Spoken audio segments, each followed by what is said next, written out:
de diminuer Mali wala di clash Mali wala di wàññi Mali da ngeen di comprendre un peu ban logistique la terroriste yi utilisé ak nan la Mali def ba résister ma expliquer leen un peu ngeen comprendre d'abord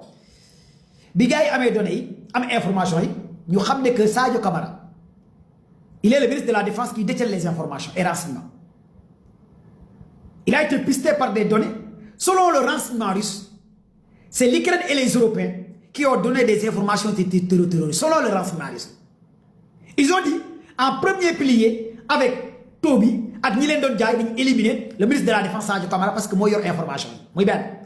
bu ñu ko éliminé wul bu attaque bi foiré dina donner information yi kon nañu ko éliminer d'abord mais kan mooy joxe information yi mais ce sont des satellites militaires ce sont des drones de renseignement et drones d'information qui ont survolé domicile de Sadio Camara pour avoir des informations en coupe et d'écoute et d'image lii moo am ils ont lancé des drones ces drones là ont eu à survoler le domicile de Sadio Camara pour avoir ay information ndax Sadio mu ngi ci këram wala nekku ci këram ak fan la nekk ak tous ces données ak aussi civil yi jaay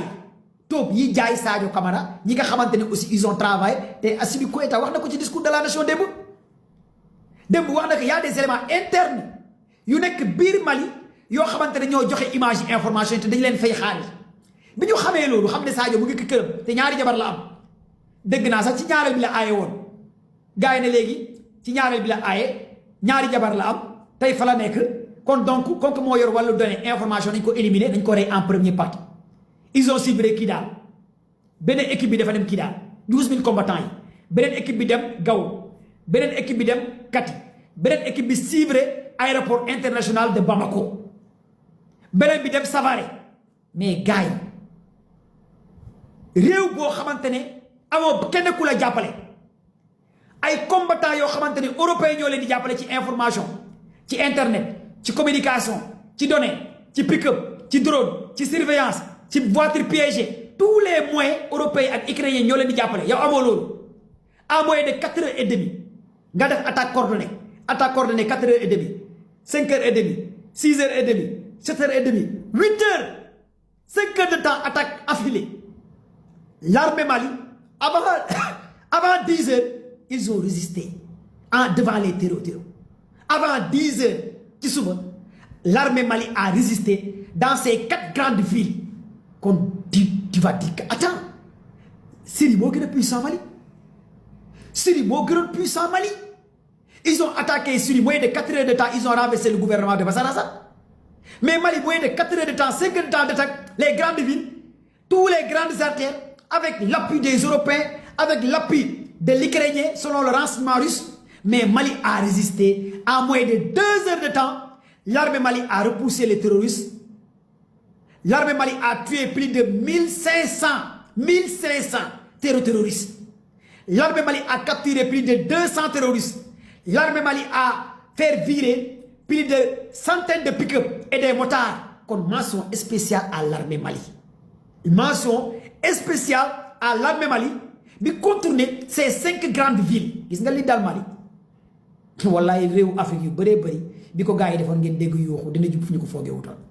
li dal Mali nii gars yi nekk di jaay rëy làmmiñ naan non Mali du nii Mali nangam ma ne réewu Afrique yu bëri ñu ngi fii di rëy làmmiñ 12000 combattants yi bu ñu nee fa woon dël kon nga xam ne Mali ay gaynde lañ ay jàmbaar lañ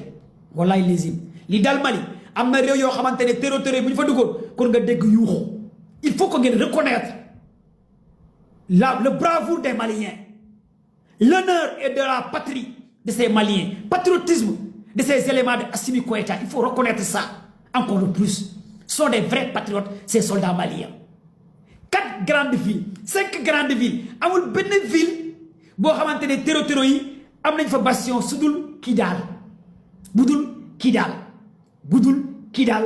budul Kidal léegi nag bi gars yi dafay repli rey Sadio Camara mais Sadio Camara honneur et la patrie blessé yeneen ñaari généraux ak ay soldats mais jamono jooju ñaata soldats ci terror yi ici nga xamante ne alliance la ñu def te ñëpp xam nañ ñu leen jàppale